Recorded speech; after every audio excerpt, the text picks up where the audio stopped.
Darryl. I'm 48 years old, I live in Medowie and I'm a member of Medowie Rural Fire Brigade. I've been in the RFS for 14 years now and I've been a deputy captain on and off for about 9 years. Daytime job is a logistics officer and facilities coordinator for Lockheed Martin, Australia.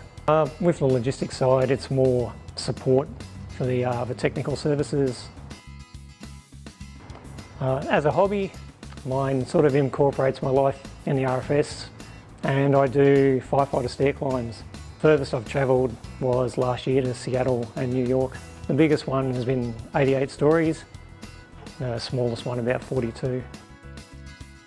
I guess as any kid, I always wanted to be a firefighter, but decided to take a career path with the Royal Australian Air Force. I did that for 20 years. Unfortunately, I have a what's commonly known as a curse upon me. Everyone in the brigade believes that the moment I sit in the front seat as a crew leader, no matter what the job is, there's nothing when we get there. It could come up on the pager as the biggest fire we've ever seen, and we'll get there and there'll be nothing. As a crew leader, I try to lead by example as much as I can. The role doesn't always permit that, but the people that travel with me do know that when I do go to a job, I get stuck in, and I try to encourage that from everyone else as well. So remote area firefighters, there's nothing really special about them.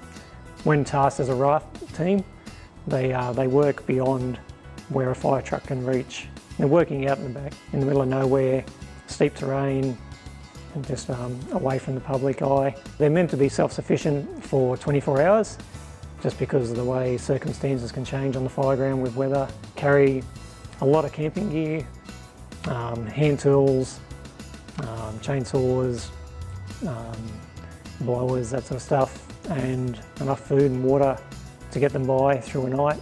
So it's a matter of navigating in on foot. With that terrain, it could take us 5 or 6 hours to walk to a fire ground and then have to do the job. The option of aircraft transport is a consideration. Have somewhere to land that we can land and walk to, which is the safest option. If it's rocky cliffs and so forth, we may do a hover entry exit where the aircraft doesn't quite land and we step off the aircraft onto the ground. Or our last option is to winch in and winch out. So we've been to a lot of major incidents, but probably the one that sticks in the head the most is the October 2013 fire up here in Newcastle, which was the Hank Street fire. Probably because it had a direct impact on the community and all the family members of the brigade as the fire was actually running towards the town. We've got 3 roads in and out. 2 of those were closed due to fire.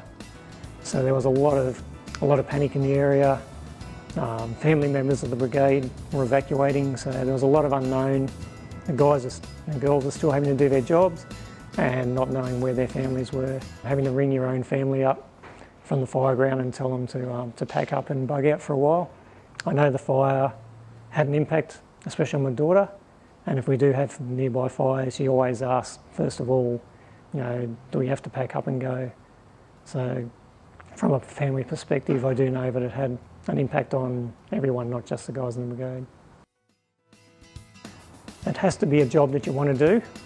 It might look pretty on a resume to say that you do volunteer work, but the RFS is still an emergency service and a professional organisation.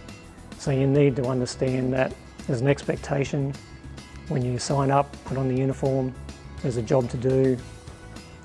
And even though the pager may go off at 1 in the morning when you're sound asleep, that you still need to get up and come down to the station because people are calling for you at their worst time. It would be commitment, expectation and professionalism.